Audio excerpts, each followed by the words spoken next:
తెలిసినంత వరకు ఇంట్లోనే పూతరేకులు ఎవ్వరూ ట్రై చేసి ఉండరు, ఎందుకంటే అవి చేయడం చాలా కష్టం. ఒకవేళ ట్రై చేసి ఉంటే వాళ్ళకి చాలా ఎక్స్పీరియన్స్ ఉండే ఉంటుంది. ఇంతకీ మీలో ఆత్రేయపురం నేతి పూతరేకులు అంటే ఎంతమందికి ఇష్టం? నాకైతే నా ఫేవరెట్ అనమాట. 1, 2, 3 అలా కౌంట్ లేకుండా తినేస్తాను కంటిన్యూస్గా. అంత బాగుంటాయి, అంత ఇష్టం కూడా. చాలా బాగుంటాయి ఈ నేతి పూతరేకులు. మీరు ఎప్పుడైనా ట్రై చేస్తారా? ఇంతకీ ఇవి నాకు ఎక్కడివి అనుకుంటున్నారు?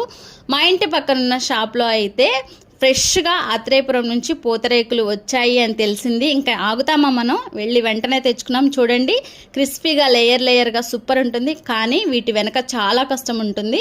మట్టి కుండ మీద ఇవి పైన లేయర్ చేస్తారు, ఆ పైన నేతితో కొంచెం అలా స్ప్రెడ్ చేసి డ్రై ఫ్రూట్స్ పౌడర్ మళ్ళీ నేతితో వేసి ఇలా మనకి ఒక చిన్న ప్యాకెట్ లాగా రెడీ చేసి ఇస్తారు. చెప్పడానికి నేను ఈజీగానే చెప్పాను, కానీ చేయటం మాత్రం చాలా కష్టం. అది మీకు కూడా తెలుసు అనుకోండి. ఇంతకీ మీకు ఫేవరెటా కాదా అనేది కామెంట్ చేయండి. మీరు ఆత్రేయపురం పూతరేకులు టేస్ట్ చేశారా?